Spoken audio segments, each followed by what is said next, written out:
the replay. Okay, so let's talk about this for a minute. So these are the top and probably the most common things that I have experienced in group coaching programs, also that I've done in my own group coaching programs, and that a lot of my coaching clients do in their group coaching programs that really kill the vibe of your group and the community and the culture. And they also really kill your success. They stall your success, or you hit a plateau, or you don't experience the full level of success and profitability that you could inside of your group coaching program when these things exist. So I'm excited to talk about that. I do want to preface this with, I am about 10 years in now to running high ticket group coaching programs in my own company. I've also spent the last about 4 or 5 years inside multiple 7 and 8 figure coaching companies, where I have been working with them to improve, deliver, design, launch, sell, and redesign their group coaching programs, even though they're at multiple 7 and 8 figures. So I want to really kind of preface that even very, very profitable, successful companies are experiencing these things in their group coaching programs. Okay, so these are not just newbie like issues or challenges, or, oh, I'm launching a group coaching program for the first time, or I'm newer in business, so I have these problems. My clients who are multiple 7 and 8 figures have these problems. And so these are the things we're fixing. So these are very, very common. I don't have time to go through the whole list. I do believe in my Facebook group, I did a whole training on like 10 or more things. I wanted to focus today on the top 3. I think these are going to be really helpful for you. These are by far the most common mistakes I see inside group coaching programs at all levels. So I want to talk about that. So let's go ahead and dive in. And as I'm going through these things, what I want you to do is I want you to think about 2 things. I want you to think, number 1, have I ever experienced that in a group coaching program? Or am I currently in a program that I am in? Have I ever experienced that? So is this true? Does this feel true? Does this seem true for me, for my reality? The second thing is I want you to ask yourself, have I or am I doing these things, any of these things, inside my own group coaching programs? And this is where we can really start to do a gap assessment, right? You can start to kind of see where there's room for improvement, elimination, simplifying, shrinking it down, basically improving the overall of the program. So, okay, let's go ahead and talk about these. And then I also, at the end, will share a link with you guys if you're not registered for my free workshop, Impact at Scale. This could be a 4-day workshop right here on Zoom like this. We're going to do some breakout rooms. We've got over 150 people registered right now. We've got another week or so to go. We've got breakout rooms planned. We're going to do a little co-working style. So you guys are actually going to take some action during that workshop. We have a workbook for you. And what we're going to do is we're basically going to walk you through my framework for high ticket profitable group coaching programs. I'm going to walk you through, how do we design them? How do we launch them? So fill them with champion premium clients. And how do we deliver them where we have high retention, high ascension, and we have big, big client wins, and you're not burnt out and exhausted as the leader. And so we're going to walk through and go in depth into those areas, as well as a couple of others. So if you're not registered, it's totally free. 4 days together on Zoom. We will drop that link here in the chat after we go through these things. So I thought today it would make sense for time-wise and just not to overload you, that I wanted to just kind of focus on the top 3 things that I see that are the most common. And then, like I said, if you're in our Facebook group, I can tag you in the training where I did like 10 things, like these are 10 mistakes. And so what I want you to do is kind of share your thoughts and feedback as we're going through this. You can unmute and chat, ask me Q&A questions. We're here for interaction, or you could just pop in the chat and drop it there as well, any questions you have. Okay, so the number 1, the very first thing, and these aren't really in any particular order that I see them, but these are definitely the top 3. So the first thing that I see in like probably 95% of group coaching programs, the biggest mistake I made and that I see is that we're allowing the wrong people into the program or we're allowing too many different people into the program. Now, a lot of people are going to wonder, why is that a big deal? Why does it matter, right? Like, I want to actually help you guys understand why this is a huge, huge barrier and mistake inside of a group coaching program. And it's not something you want to be doing. It's just, you don't want to be doing this if you're doing it. If you're in a program, you're going to clearly understand as I'm explaining why this is kind of like what we don't want to do. You're going to be like, oh yeah, I experienced that in the program I'm in, totally can get that. Now you're going to connect the dots.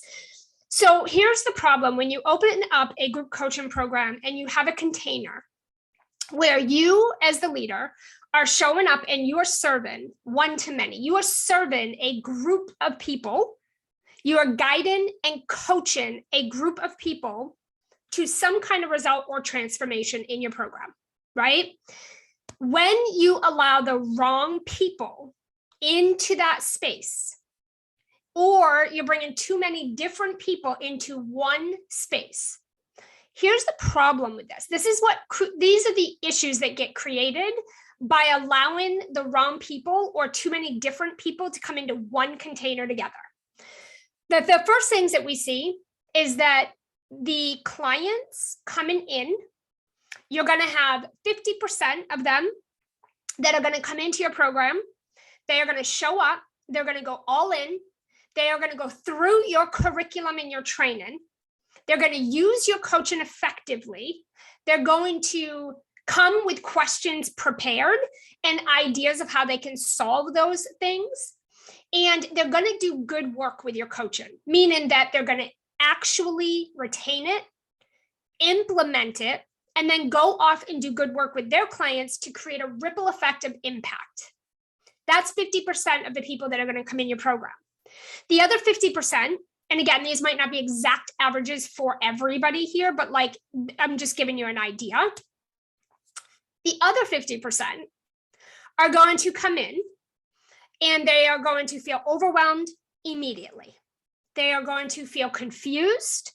They're going to feel like they don't know where to start. They don't know where to begin. They're struggling to follow direction.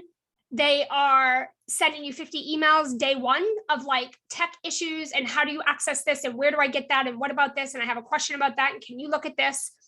They are going to be the people that are going to come in and they're going to get into your curriculum and they're going to be completely overwhelmed and have pages upon pages upon pages of questions, even though they are going through your curriculum.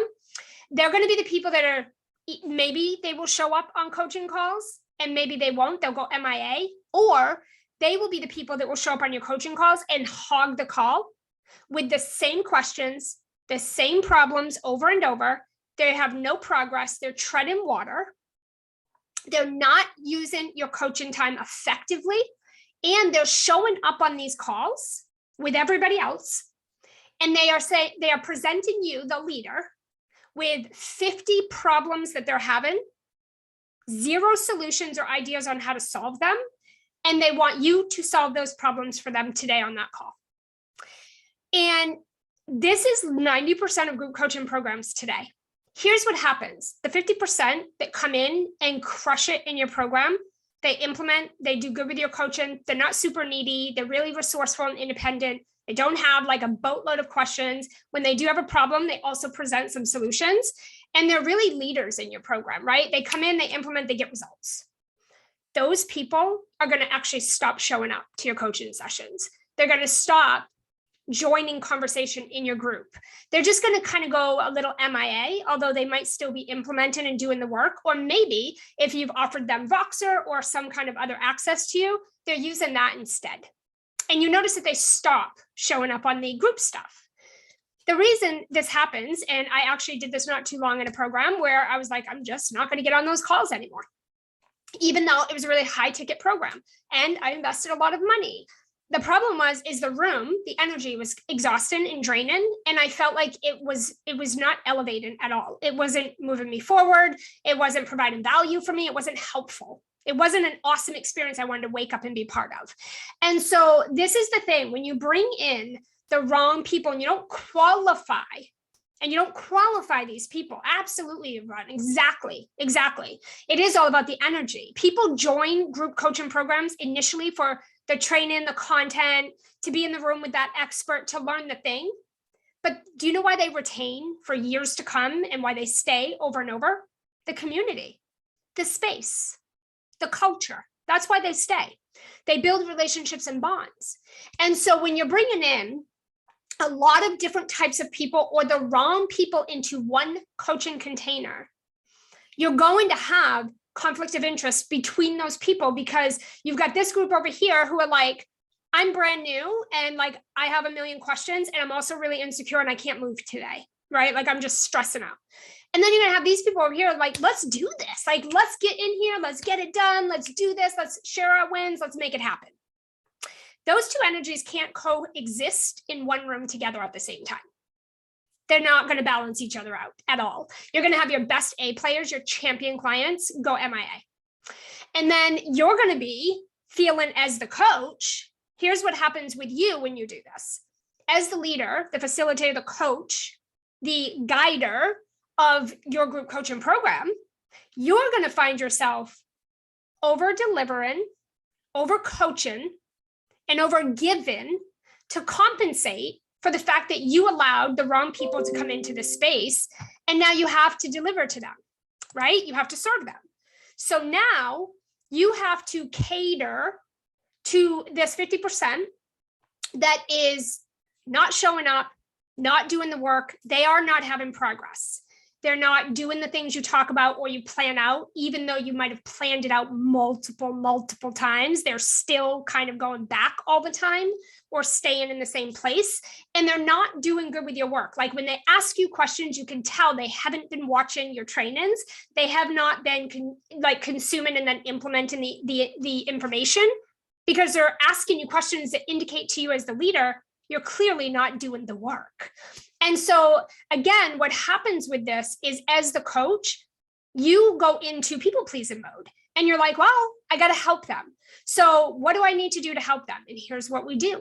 We say, hey, I'll give you Voxer.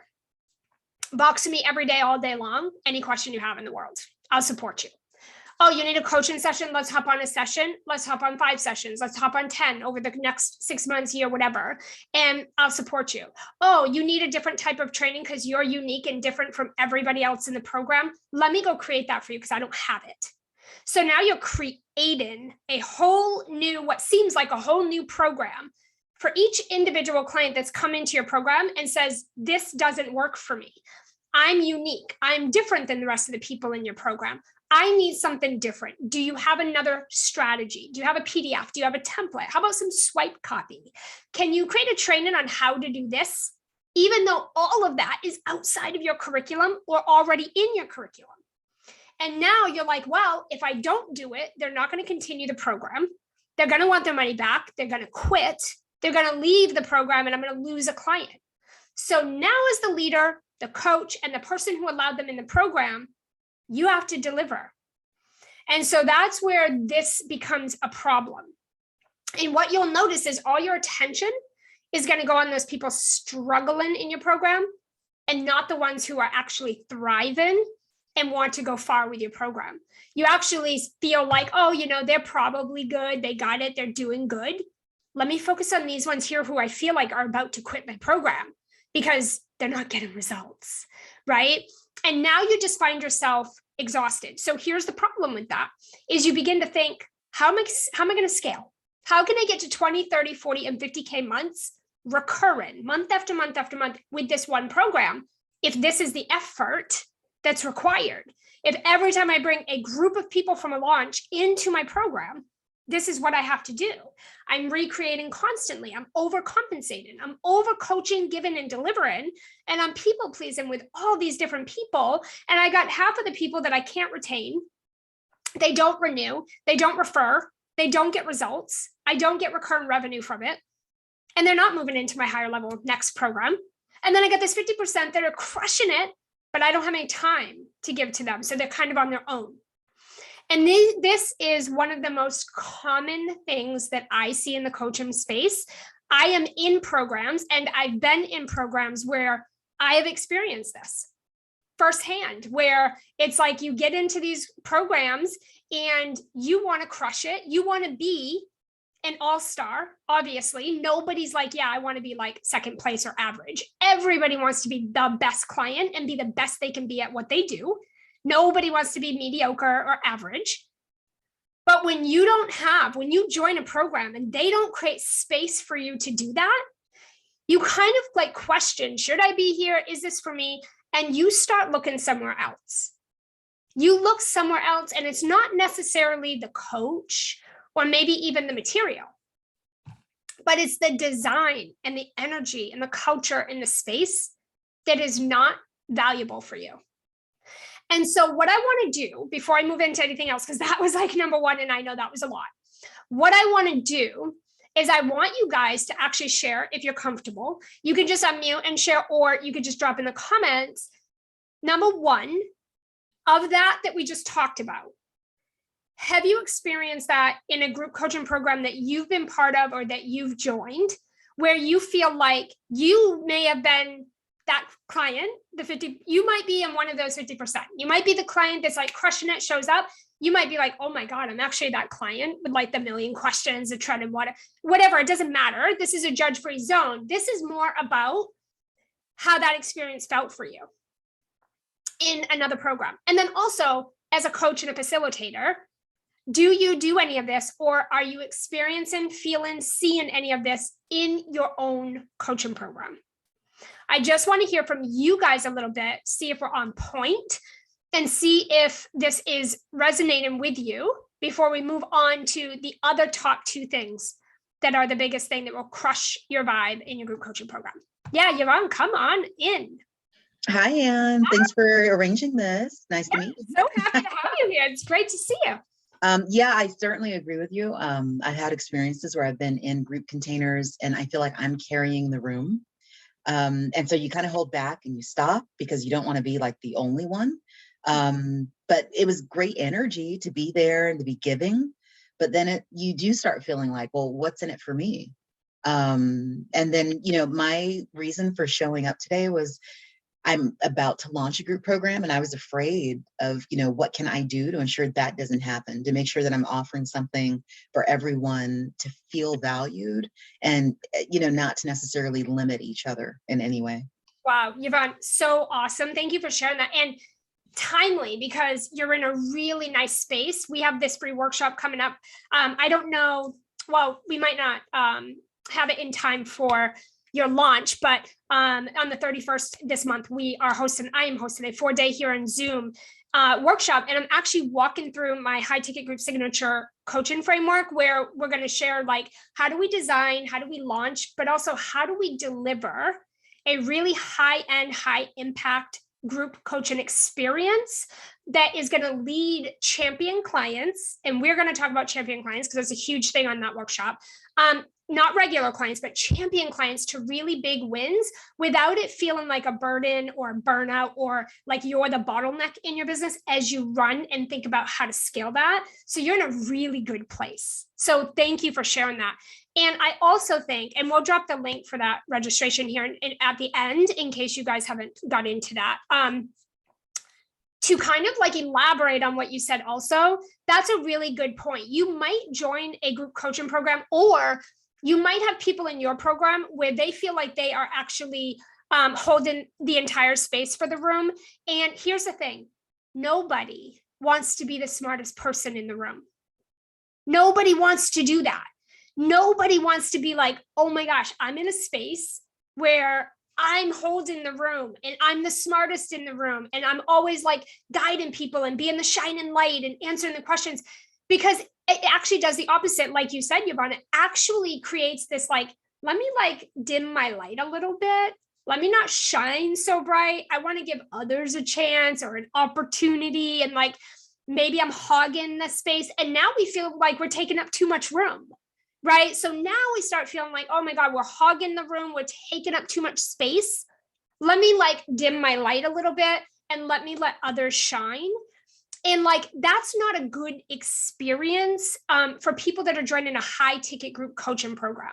When you're joining a space with people, it needs to be elevating conversations. It needs to be high vibe, high energy. Everybody needs to bring something unique and dynamic and diverse to the table, or it's going to fall flat. The energy in that space, it will die. And the people that are usually left in that space are those people that are in that 50% of like, I have lots of questions. I'm glad a bunch of people fell off because now I can hog more of the coaching time. Like, it really is one of those things where it's like the elevation just drops. You want to have a diverse culture inside of your group coaching program. And here's the thing, this isn't something your clients are going to create. We have to, as the leaders, be like, what do I want this space, this culture, the values, the energy in this room to be? And who needs to come in to help create and facilitate that? Versus let me let all kinds of different people in. And now we have this weird, awkward, like really low vibe energy that's going to kill the whole program for everybody, because nobody wants to be the smartest in the room or have all the answers, because everybody wants to gain something. Every single person who joins a group coaching program wants to get in and have a bond and a trust in a relationship and a co-creative experience with everyone that's in that group. And in order for that to happen, everybody needs to have contribution to the conversation. Everybody needs to have something unique and dynamic to bring to the conversation. And everybody has to have an elevating conversation experience where we feel like we all kind of walk away with like a closer bond, but also we walk away with a sense of like, that was mind blowing. That was, I had breakthroughs. I had aha moments. It was an elevated conversation. It shifted or reframed something for me, or, oh my God, I feel and think so differently than when I joined the call. Everybody wants to leave with that. So it's very much true what you said, Yvonne. I want everyone to really be thinking about this. If you are doing group coaching programs, that you have to be intentional and very strategic with who is this space for, who belongs here, who is going to contribute to the culture and the experience for everybody here in the program. And how can we make it dynamic and be really picky about who enters that space? Now, it doesn't mean that we're always going to have champion clients. It doesn't mean that every single person is going to contribute a massive amount to the program. But I can tell you that you want more than 50% doing that. You definitely want more like 85% of your group community to be in that 50% of crushing it, winning, crushing, elevating, amazing, awesome. And you really want to have less than like, ideally 10 to 15% of the 50% that are like treading and dragging through your program. And it's like, they don't intentionally do it, but they suck the energy out of the room because they're in the wrong space for where they're at. It's not good, bad, right, wrong. There's a judgment. It's like our job as leaders is proper placement, which means, does this person meet my champion client criteria to enter this space and be able to effectively and positively contribute? Can they win in my program? Or do they need to go do some things first? Or maybe it's another program that you have, or maybe it's something else altogether. It might not even be an investment they need to make. It might just be some actions and some work they need to do. But our job is to compartmentalize that. So that's why I have every one of my programs are apply. You have to apply. You have to fill out an application. I have to approve it. We have to have a back and forth conversation, even if it's just a quick little like DM or email chat. I have a couple questions.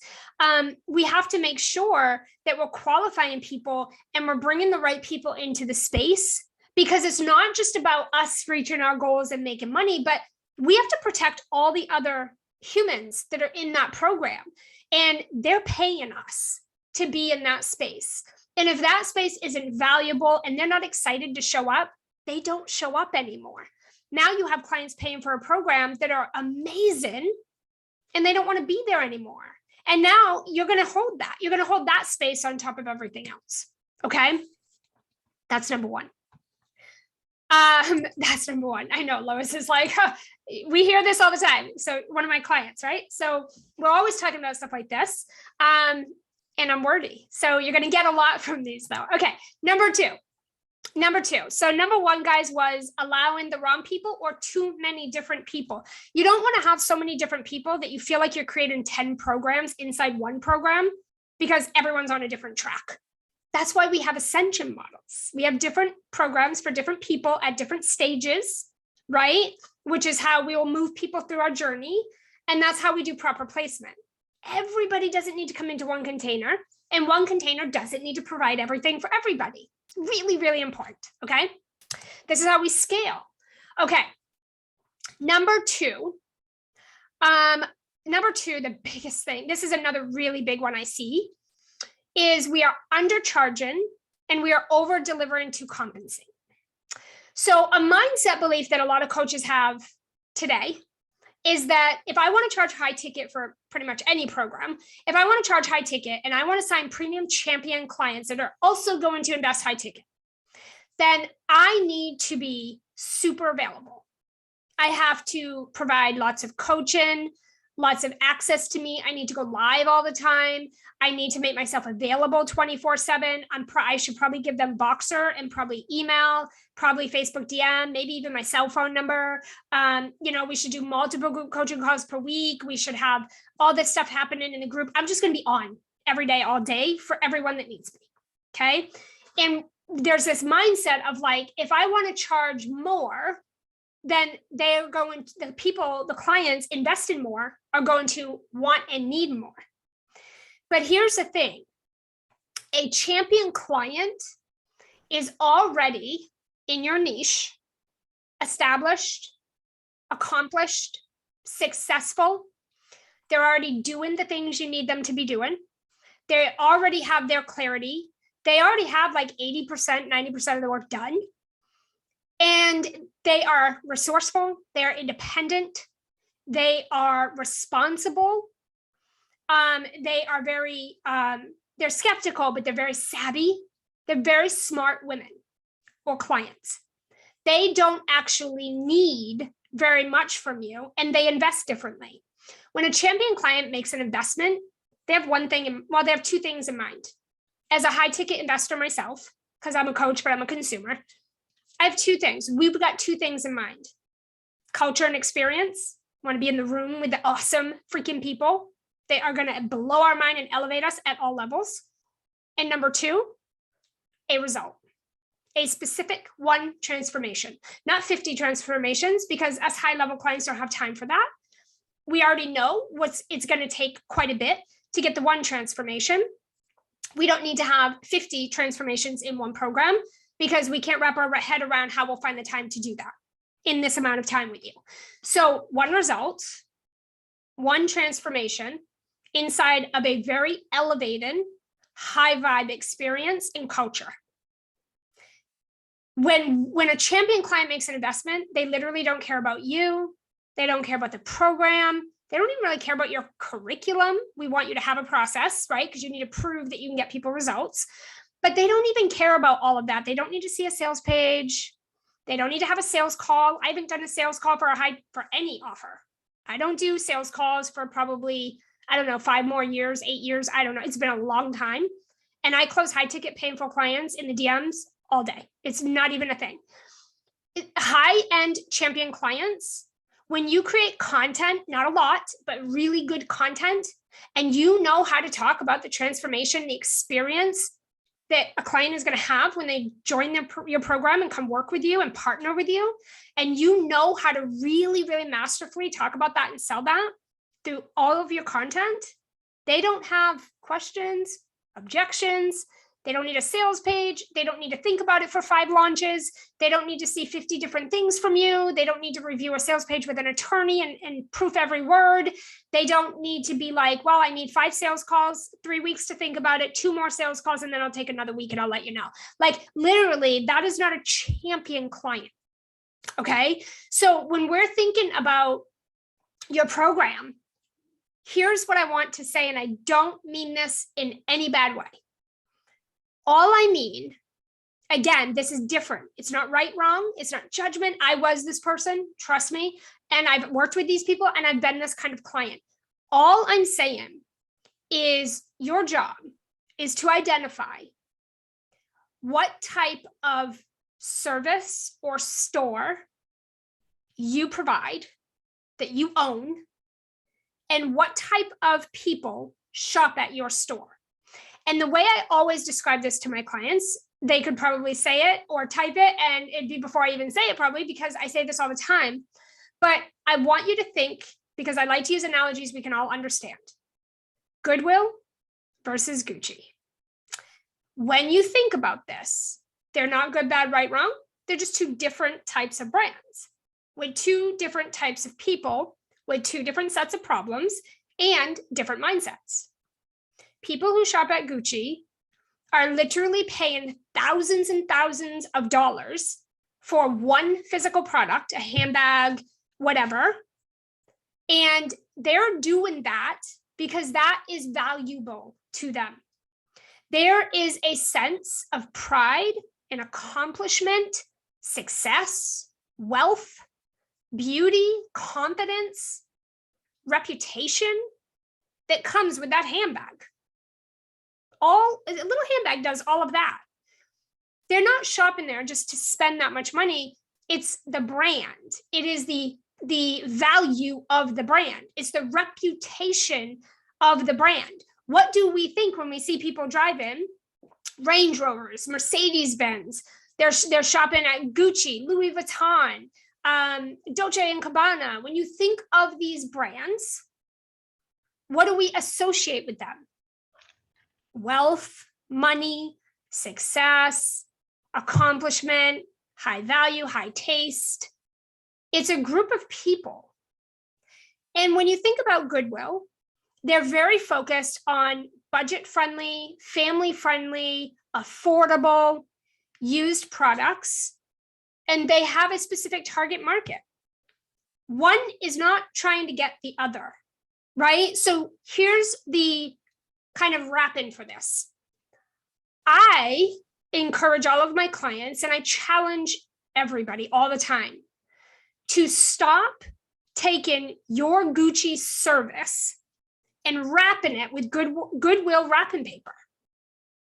Because it's like saying, I have this phenomenal service, this product. It's going to change your life in a multitude of ways. It is so valuable. And I'm going to price it really low for the masses, for the bottom feeders to be able to afford, for the people that aren't even in a place to get the value from this or appreciate it or do good with it. But I'm going to lower my price so everybody can get in and so that everyone can join my program, right? And now what happens is your low-level clients are going to come in because they can afford it, but they're not going to see the value. They can't. It's not that they don't want to or that your thing is not valuable. They can't. They're not mentally, emotionally, physically, strategically in a place in their journey yet to be able to wrap their head around what it is you're providing. And they are not being set up for success. They're literally being set up to fail. It's almost like you're going to fail here, but I'll let you in, right? And so your champion clients are going to be like, why is this so low? What's wrong with it? Because I'm pretty sure I've never seen a Range Rover on the side of the road for $50 that's in perfect condition. Something's fishy here. There's something wrong with this. Why is it so low? I've had clients in the past when I've done this literally ask me, why are you only charging this much for this? I've had clients when I've raised my price, they're like, about time. I was wondering when you were going to do that. This is ridiculously priced for what you're offering. I've had clients multiple times over my 20 years say that to me. And I've thought it about programs before, right? You see someone who looks like they got it together, they know what they're doing, and then they throw this $100, $200 offer, but the package is insane. And you're like, that doesn't make sense. Are you not as successful as you say you are? Like, why are we doing that? We don't understand it, right? If you would question it like you question anything else, like a product or a service or a grocery store, right? If you go to a grocery store, I don't buy meat at the grocery store. I buy it at my farm. But if I did, and actually when I was living on welfare as a single mom, that's where we bought our groceries. But when I would see, meat on a shelf that was marked down, because of a past due date, do you look at that meat the same as you would a fresh slab of meat somewhere or whatever, right? Like, again, you're always going to question it. You're always going to be like, but why is it so cheap? I don't understand. High level champion clients are not looking for cheap, and they're not looking for you to overstuff their plate. They're not looking for a feast. They're not looking for all of your courses, all of your knowledge. They're not looking for you to have all the answers, and you shouldn't, because then your community can't contribute, because you're the star of the show and you have all the answers. And then you want your clients to have answers and contribution, right? So you never want to bring people into a space where their mentality is, I need money fast, I need results fast, and I'm expecting you to solve it all for me. And I'm going to come to you for everything I have and everything I need, and I expect you to have all the answers. You are the star of the show. You never want to create that culture. You never want to create that space. And so much of this comes down to the people you bring into that room, the people that you bring into that space. They're going to contribute one way or another. And that's up to you on how that looks and how that feels and how that gets to be. And you are in full charge of saying yay or nay to the people that want to come in that space. And I think that sometimes we get too worried about, we get emotionally attached to, can they afford it? Will they afford it? Will they invest this much? That is intentional, I would say it's an internal clarity issue on your end, where somewhere you are not in alignment with whatever it is you're offering. Something is off, where you're not connected to the value, so much so that there's no way you're going to let anyone come in and ruin the space and culture. You know who it's for, right? You know it's for your champion clients, and you know its value. You charge accordingly, you qualify accordingly, and you lead that community accordingly to the standard you set, which what I tell my clients, we all want to be Gucci standard. And Gucci standard isn't specifically Gucci. It is the idea and the brand and the value behind the product and the shoppers who shop there, right? So we don't need to be chasing clients. We don't need to be negotiating. We don't need to be begging. We don't need to handle objections. You shouldn't be getting objections. Objections are common. They're not normal. I'll fight that till the end. You shouldn't even be getting objections. You should be getting good, effective, proper questions at most, okay, at best. Other than that, people should be applying and qualifying, right? And then your job is to decipher the right people for the wrong people. So if you're undercharging, it's probably because you're like, let me bring that, that 99% in. Why not just go for the 1%, right? Why not go for the quality over the quantity? Go for the 1% that's going to come in and crush it and win big in your program and provide you with all the things that you're trying to get out of that program. Okay. So we're not undercharging. My recommendation to my clients always is that you don't have a group coaching program that is under $3,000 and upward, actually towards $10,000, $15,000, and $20,000, if not more.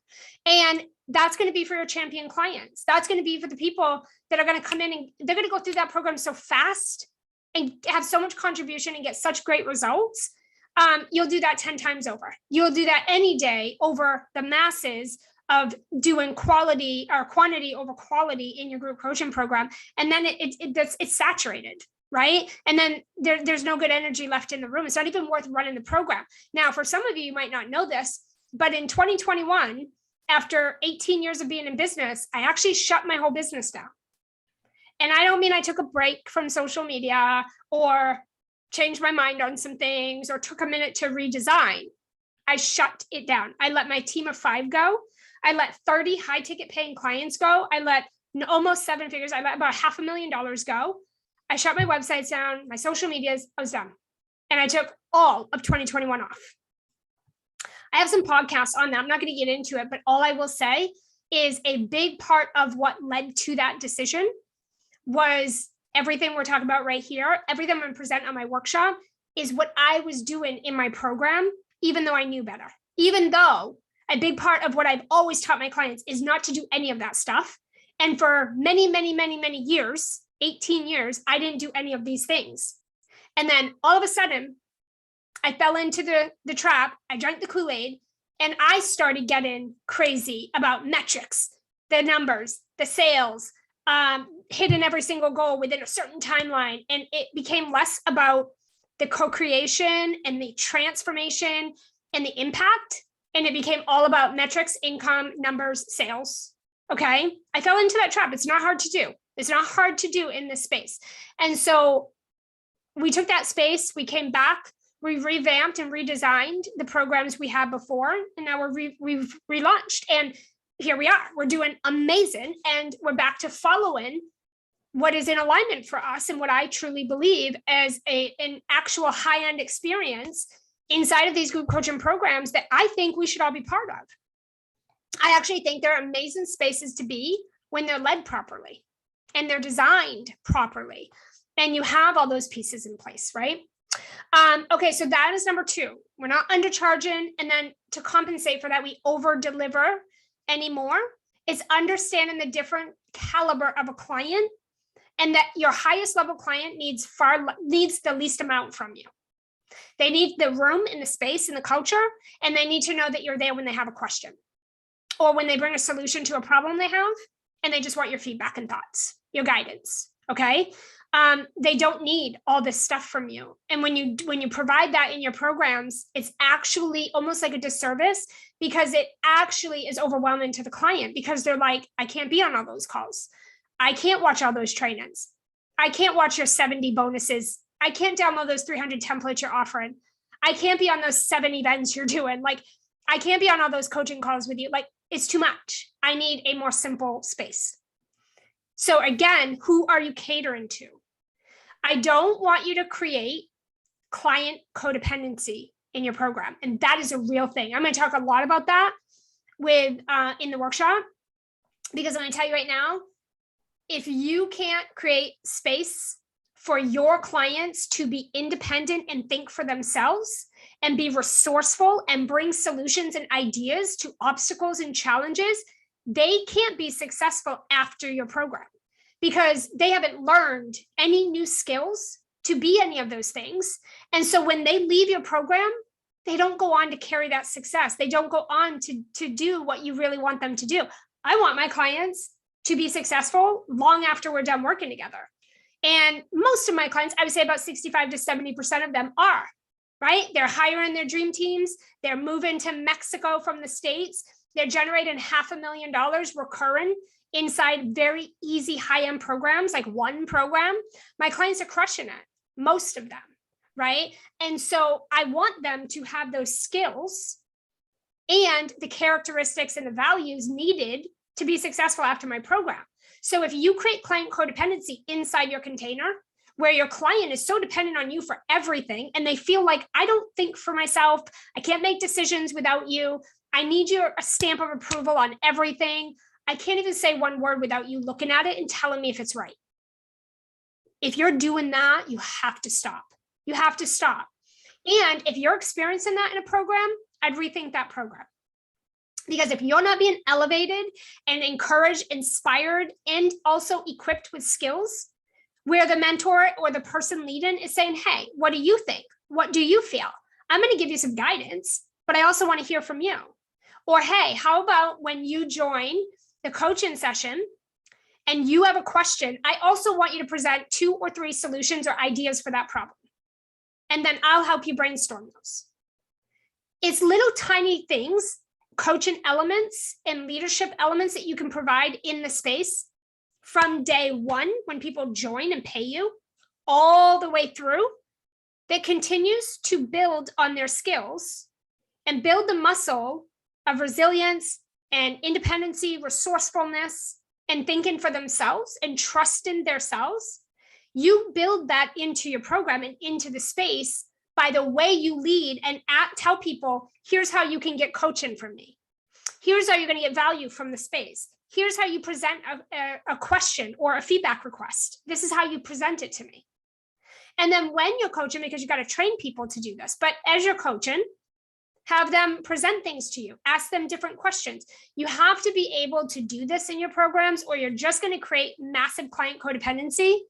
And not only is that going to be completely exhausting for you during the program through the delivery of it, you can't scale that. And your clients are not going to have success for years to come after. And it's kind of pointless, right? Okay, number three, and then we'll open up for some Q&A as we wrap up. I wanted to keep it short because there's so many things, but I'm going to cover a lot of it in the workshop. So we got a little more time. 4 days is much easier than 60 minutes. Okay. Number 3. One thing I see missing in a lot of coaching programs, and I think I lacked on this for a few years too in the beginning of doing group coaching programs, and I see this with so many coaches today, is that we don't have a system or a process for client retention and client ascension.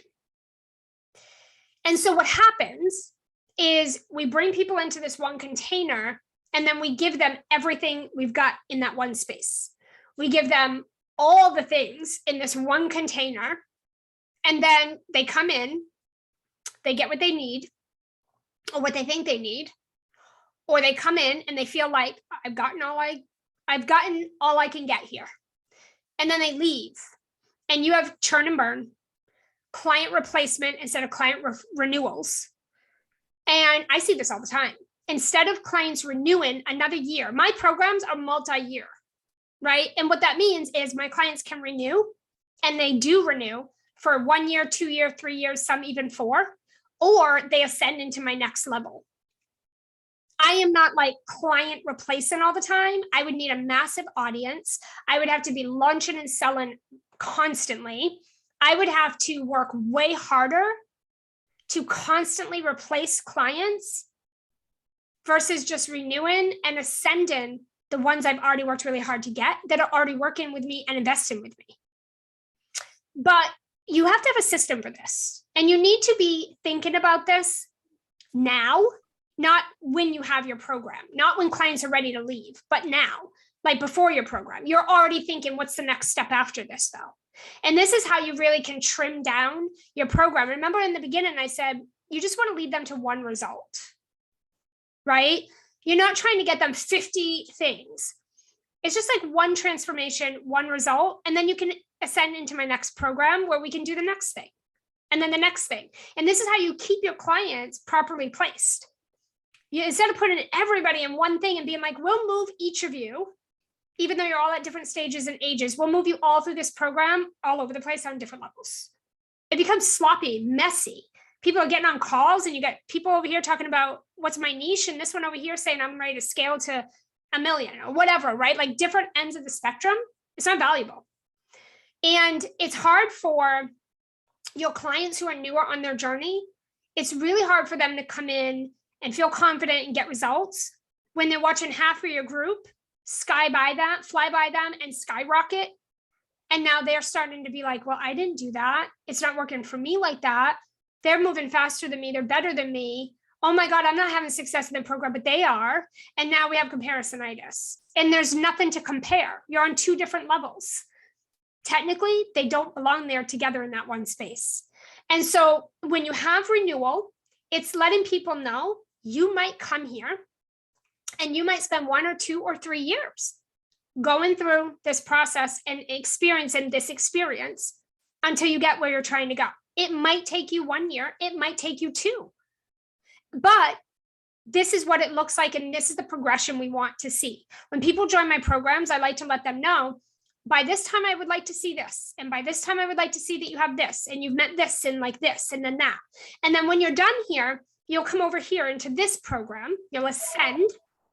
And in this program, we're going to focus on this. And we're going to do this. And we want this progress to look like this for you. So by this time, we want you here, right? The day that people get onboarded into my program, the day we onboard them, this is the conversation we're having. We are literally showing them the roadmap over multiple years with us, 1, 2, 3, 4+ years, inside of these high-level containers, the way that you're going to progress and ascend during that time. So that the day you invest, you are already, oh my gosh, okay, let me get through this. Let me hit those goals. I want to hit those benchmarks. I want to meet those demands within that timeline. I want to ascend to that program by this date or to this level of progress or success by here. And now you have a roadmap and you are intentionally challenged, meaning that you're like, okay, I'm going to get a little competitive. It's healthy competition, but like you set these benchmarks and it looks like this is what's happening. I want to do that. I want to be, every one of your clients wants to be your best client. They want to be your biggest success story. They want to come in and be an A player. Nobody comes in like, oh, the average in the group. Everybody wants to come in and win, and they all want to be your best client. Your job is to set them up for that, but you have to bring the right people in. And then you need to design the program and deliver it to allow for that. And so you need to train your clients the day they join. They already need to know there is a journey here. There's an experience, and I'm here for this. Because if all you do is like turn and burn through clients and you're like, yeah, come in, get what you need, get some results, head out. You're going to do that forever. And I'm going to tell you, it costs way more time, money, and energy to acquire a new client than it does to renew or ascend a current client already working with you, getting results, having good experience and progress, right? And it's not so much results all the time as much as it is progress. Clients just need to feel like there's progress and they're progressing. Even if it looks different from some of the people in the program, they just need to be progressing. They need to be better each session, each training, each week, each month, each quarter than they were prior. That's progress. No one's going to come in and win overnight. That's progress. And that's why we have multi-year programs. That's why we say, like, you might be here for this amount of time because it might take you this amount of time to get there. And so you need systems and processes in place that allow you to renew, upsell, renew, ascend the clients that are working with you that you want in those spaces and that you want to continue working with, that are winning and that you want to keep moving forward with. You need a system for that. And they need to know about it day one. Not 1 week before their time with you ends, not 3 months before their contract is coming to an end and the program is done. They need to know far in advance because they're already going to be looking, probably within months of being in your program. They're already going to be thinking about what's next for them and what they want to accomplish next and what they want to experience. And they're going to, if they don't know that you have that available, they're going to go look somewhere else. And then when you approach them 1 week before their time ends with you and say, hey, will you renew? Are you going to stay? They're like, we haven't had this conversation. I didn't know I didn't even think about that. I actually already invested with someone. So like when my time is done here, I'm moving over there. And you just lost a client that could have been with you for, maybe they've already been with you for a year. I had clients in the past that were with me for 1 year. They did $500,000 in that year with me. And guess what? I didn't let them know I had a mastermind program. I didn't let them know I had another way to work with me. And guess what happened? I reached out to 2 of them who were doing $500,000 in pretty much under a year with me. And they were only coming in at that time doing $5,000 to $8,000 a month. So that was a huge transformation, not to mention they built their team, their systems, their infrastructure. There were so many good things that happened, massive transformation. I got confident with that. And I felt, hey, they're going to stick around. They're freaking crushing it. Of course, where would they go? And guess what they said? Both of them, this was years ago, both of them said, you are the best sales coach I've ever worked with in my life. I wouldn't be where I am today if I didn't have your guidance, but I'm ready for an elevated room. I'm ready for my next level. And I need to be in a different space and container and in the room with the people. And I'm ready for that now. So we've already made investments. And those clients were with me for a whole year and would have renewed for another 1 or 2 years with me had I been proactive in letting them know what it looks like to come into this space and what's possible for them, and also what's next. They wouldn't have been looking anywhere else. They would have just been like, yay, I'm really excited to get through this journey to enter that one. Right? And then that builds that momentum amongst your clients. When they see your others clients graduating, having success, moving on to the next, it creates kind of like a FOMO of like, I want to do that. I want to be part of it. And it elevates the room. Okay. Versus all your clients are leaving. You see them like spinning out one by one by one. You're like, oh, wow, where are all the clients going? Everyone's leaving the program. That's a different look, right? That's an entirely different look. Not to say people are not gonna leave. I mean, not everyone is gonna be with you for multiple years, but you want a good portion. And that's your job as a leader, to facilitate that and to make that be known. Okay, those are the top 3 things. I feel like I just shared years of stuff with you and it was just 3 things. But what I want to do is open up. I'd love to hear from you guys. I would love, love, love, love for this to be interactive. And I would love to hear from you guys. What parts of what we've talked about have you experienced as a consumer or a client, an investor inside of group coaching programs that you've been in and invested in? And then inside of your own programs, are you doing any of these things? Or if you're in the middle of creating a group program for the first time, where are you thinking you're going to make some improvements or tweaks or changes to what you've already been thinking after hearing this today? So we'll just open up for like interaction. We can unmute and we can talk, or we can pop stuff in the chat, whatever works for you guys. But I'd love to do a little round robin and hear from you guys. Let's do it. Who wants to be brave enough to go? I'm going to pick on you, Lois. I feel like you can contribute. Yeah, I was just unmuting here. Yeah, I've been on both ends of the spectrum as a client in other people's groups. So I have felt like I was holding the group back at times when I was first starting in internet marketing and didn't know lots of terminologies and how to put things together. And then I've been in other groups where I almost am holding myself back from taking a leadership role because I don't want to step on the leader's toes and such.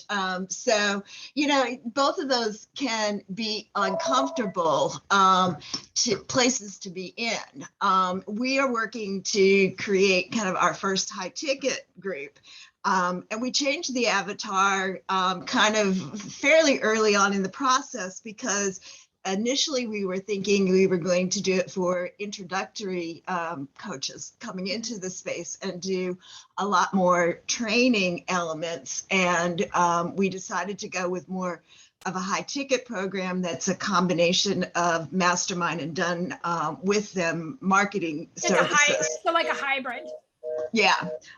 So that's the direction we decided to go. And eventually, after we get this one launched, we will probably go back and do another program that's kind of for the mid-level coaches. That would be, you know, people putting in applications that couldn't afford the high level, but they've got some grounding and some knowledge. And I think the thing I'm really looking at now, as we're just starting to roll this out with our first kind of alpha beta client and testing the waters, is, you know, there needs to be training elements in it because we find particularly lots of people have gaps of information that they've picked up like bits and pieces, but the fundamentals to build the foundation on is missing. And so, you know, I'm still playing, and I'm going to have this discussion with our team on Saturday, is does the mastermind become a session we expect everybody to be at? And then with our, you know, our beta client family group, we're doing kind of 2 trainings with them a week and an open office hours, and that those become optional based on the needs and the consultation with, you know, our group mentoring them. And some of those might be more appropriate for a team member to come to and such, and so that it doesn't feel overwhelming that you have to show up for 4 meetings a week, which would be crazy, Right. But that we're still providing what they need. I think that is really awesome. And a good thing to take away from that is you can have these ascension models for people where they're kind of moving through, but in the beginning, when you're doing like a beta launch or you're launching a program for the first time, instead of trying to perfect and have it all perfect, it really is about, just like Lois just said, is kind of running this through with the best infrastructure and process we can think of at this point, and running a group of people through that. And a group can be 5 or 10 people, it doesn't need to be 100. Running some people through that and then surveying them, being really close with them and really looking at where do we need to improve? Where is there room for elimination? So a lot of times when we run a group program for the first time, we do overcompensate somewhere. Rather it is lots of access to us, everything falls on us instead of having, like, you know, Lois said, like maybe a success coach or someone that, an expert that can come in and kind of help and help you lead and coach and guide your clients through the program versus it's all on me always. You know, we might overcompensate by creating more material and training than is necessary versus saying, what are just the 3, 4, max of 5 things that someone needs to do to get a transformation or have progress and get like some result? And then like really running that through and being like, where do we fine tune and redesign the process so that each time you run a launch and fill that program, you know it's getting better and better and better, and you're able to automate and you're able to delegate so much of that program because you fine-tune that process where you know when this particular client joins this space and they follow this one few step curriculum, they get this result right here. And when you're clear on that and you're not trying to overcompensate by saying, well, I'm just so unique in the work I do that, you know, I can't have a process. You have to figure that out. It's just not scalable. It's going to be extremely difficult to sell because nobody is buying anything except a transformation. And if we don't know how we're leading someone to a result, what are they buying? Just empty space, right? Where you're just going to overcompensate with a lot of stuff. They need transformation. That's all they want. That and the experience. Your job is looking at part of the experience is that they can get through your curriculum. Part of the experience is they can comprehend what you're talking about. And that's a huge part. So I'm always looking in my applications and conversations at sophistication and skill set. Are you sophisticated and skilled in the areas that you're going to need to be to move through this program? Because if you come in and I talk about lead generation, which I'm not, let me use something else. You come in and I talk about high ticket sales and high ticket group coaching programs, and you've never sold anything in your life, your skill set and sophistication level around what I'm talking about, null and void. You're just not going to be able to grasp it. You're not going to be able to execute that. You're not going to be able to go off and successfully implement that with success and ease and like some fun, because you're not at a place where you can even understand it or see the value in it. And so again, bringing the right people through your program is really, really critical. And I think in the beginning, I always have my clients run your stuff live as much as you can in the beginning. We do this with launch cycles. Launch cycles is like your first and second launch that we teach you. It's going to be a little wild. It's going to be extremely critical to your scale, and you're simplifying though later, because once you create it all, it's rinse, repeat. Once you get your system for your group coaching program dialed in, the culture, the systems, the curriculum, the coaching, the access, the space, the community, the progress and timelines and what you expect to see, the absolute perfect people for that program, at least 80 to 85% of the time, a qualification process that does 90% of that for you. So you're not really having to do a whole lot with the sales piece. People are kind of like ready to go. And you get your launch down for how am I selling this program in a launch and out of a launch so that you're not launch dependent. You're also not having big revenue dips. There's the systems that need to be in place, and you want to do the same launch into the same program for 1, 2, 3, 4, 5+ years to come, because you need mastery. If you think about an athlete, or you think of someone who is aspiring to be an athlete, they're not going to win champions if they're not out on the field every day doing the reps. Think about a baby. A baby is not born in under 9 months. A baby cannot walk the minute they come out of the womb, right? We're out walking around, running around, doing all these things, having success and whatever. Think about a baby. How long does it take them to acquire the certain skills and do the thing over and over until they get it? Think about when you learned to ride a bike. How many times did you fall? And how many times did you skin a knee or scrape an elbow or fall in front of people and get embarrassed? How many times did mom and dad or whoever hold the back for you? How many times did you have to practice before you were able to jump on that bike and go for a bike ride all by yourself? You think about anything we do. How many times did you have to drive before you were like, okay, I feel pretty good that I understand the rules of the road. I know direction. I know how to get where I'm going to my destinations from here. I know how to operate the vehicle. How many times did you have to do that? Right?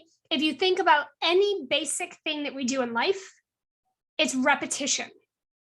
It's doing it over and over and over. And what happens is, as entrepreneurs, we lose patience and we want instant gratification. And we want it to happen fast. I went live. Where's the clients? I sent the email. Where's those opens and clicks? I told everyone my application is open. Where's the applicants?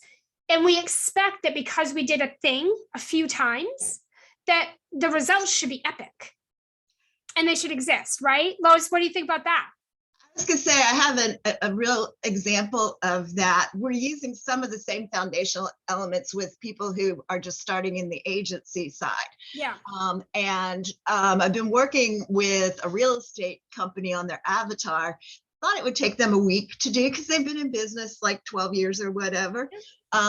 They had never thought of their avatar as more than a single kind of image before. Wow. So when I asked them, if you've got different segments of people that you're really trying to bring in and work with, then we need to create different avatars for those. Yeah. And we always also gave them the background. It's the foundational element of all their content and everything that they're going to be producing and putting out. And if you miss that, then you're not going to get the lead generation results that they're looking for, which is the reason why they'd hired the agency. And so instead of going through an exercise, which I think when you build it into a curriculum and might assign that as homework, that somebody takes away, fills out the paperwork and says, okay, now I'm ready to go on to the next step. Yep. It's like you've got to lay the foundation of why this is so important. I mean, they've been working on their avatar for 4 weeks now. Wow. And I bet they are now seeing like, wow, this is really an important right. And they've revised it 2 or 3 times, and they're going, yeah, now we're really feeling like this speaks to who we are. They've come up with a different brand message because of where they're going. They're going to be focusing at least a lot more effort on like investors in property before they were focused more on families buying, their first homes and such. So it's really kind of led to a lot of like eye-opening pieces for them, even creating a membership for a real estate agency going forward and such. So it's like, one, allowing the space for people to do the kind of work that they need to do, and not everybody's going to be on the same kind of timetable and such. And 2, when you're creating your curriculum, I think we easily forget when we're writing it on paper that it's like, okay, this is something they need to learn, and I'll plug it in for this week that we learn this, and that it really takes a lot longer to get the foundational elements laid. It so does. And that is so critical. I think all of that is such an important element when you're thinking about this curriculum. And that's why we're like, keep it really simple and focus on real tangible, like achievable milestones for them.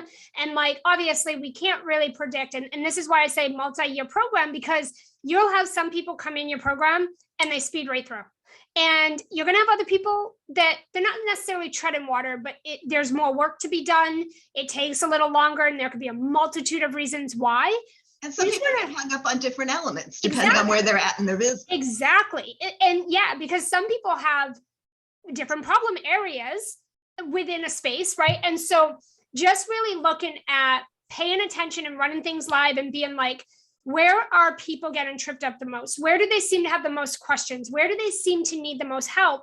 And is all of that in alignment with the champion clients? Or is this like these people are in the wrong space? So I need to create a different container for that. It's really about like your first 2 launches and run into your group coaching program.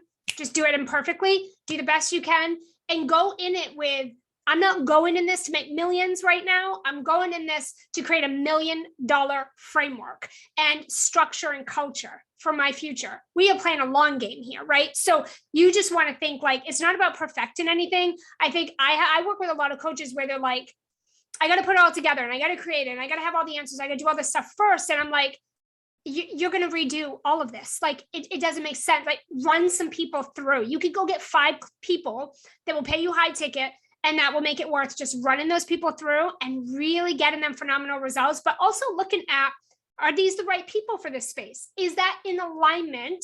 Or have I created a space and it's not for these people, or vice versa? You want to know all of that before you worry about creating $1 million framework and curriculum inside of a group coaching program. Because a group coaching program, for what I do and the way I teach my clients, is it's not a one and done. It's not like a course. It's not like an automated low ticket offer. A high ticket group coaching program, you're building a brand. We're talking Gucci, Pepsi, whatever you look at, Louis Vuitton, Rolls Royce, a Range Rover, whatever it is. You're building a brand around that workshop that leads to that program, where you're known for this one transformation.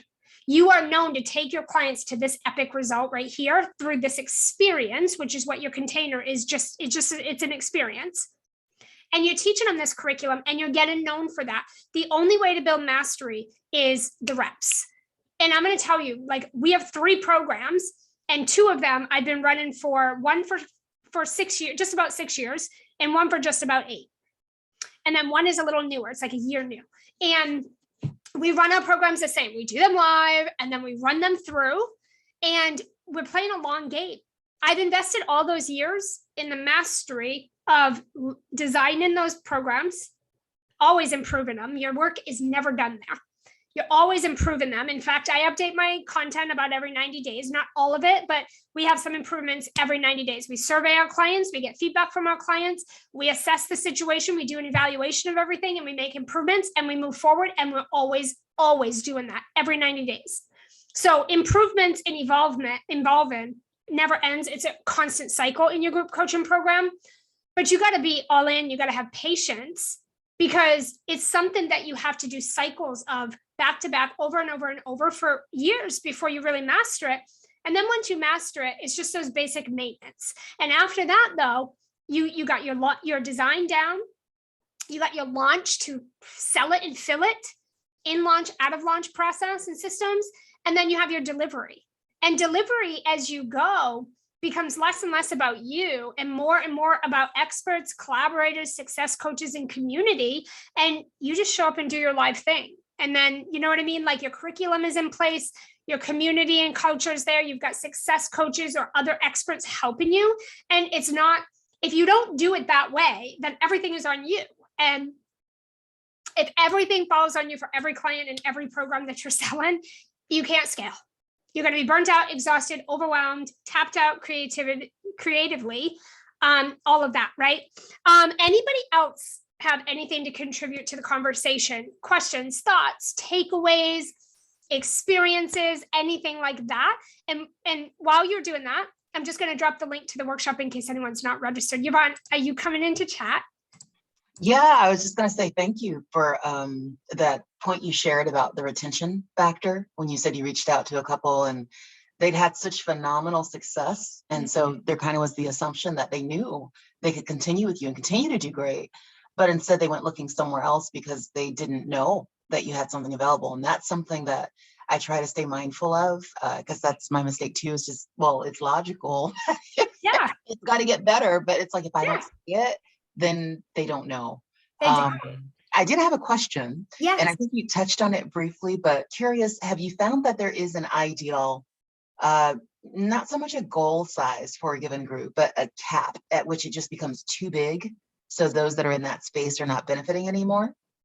I think I've had these experiences as a consumer and also in my programs where I think it comes down to a mindset. I have had 30, 40 people in a program at one time, and that felt very easy. It was a good culture conversation.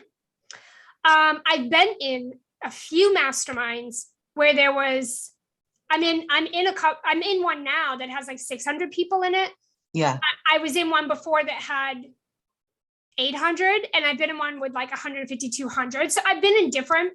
I intentionally, I think, always kept, I don't want to say capped, but I kind of did around like the 20, 30, 40 mark. And here's the thing that I feel. When you're bringing in the right type of people, the majority of them appreciate the space. I think that if a program is structured properly, there's a lot of value in a large amount of people that can be brought and leveraged into the space. Right. And I think that's a lot of opportunity versus an obstacle, but that's a mindset. So I think one, as a leader, if we're going to have a big capacity, like 100, 200, 500, whatever, in one program, I think it's our job to really set the foundation and expectation that it's not a capped program, and it is diverse and it is elevated, and it is going to be a space where you are going to co-create and collaborate. Conversations are phenomenal. We have amazing humans in here. And I think when we lead like that and we set that expectation, we call in the people that crave all of those things, because I think now more than ever, we do crave all of those things so much right now. It can be very lonely. And depending on where you are in your business, sometimes you could feel like you're there alone. Rather, it's that you're new and you're struggling or having a hard time, or you're more established and you feel like, geez, if I up level to my next level, I'm the smartest in the room and I don't have anybody around me that gets it. And so I think like having a room where there's that elevation like that, and we set that expectation for the right people, it can be very valuable. Now, in the programs that I'm in with those multiple hundreds, the leaders facilitate and structure that really well, where they have experts coming in all the time. Everyone is contributing, and you're learning so much every time you get together in a room, where it's like, oh my God, I learned so much from you guys. This is such a great space. And also part of what I love too is like doing breakout sessions, co-working sessions in small groups of those people, and you get to rotate and bounce around. And that's something I'm going to be bringing it more and more into my programs, especially my higher level where those are bigger programs and there's a lot going on. I think that as a facilitator, we can get creative and we can see and create opportunity with that versus it being like an obstacle. And then I also think there's going to be some people that they just, in their mindset is more people means less space for me, means less coaching for me.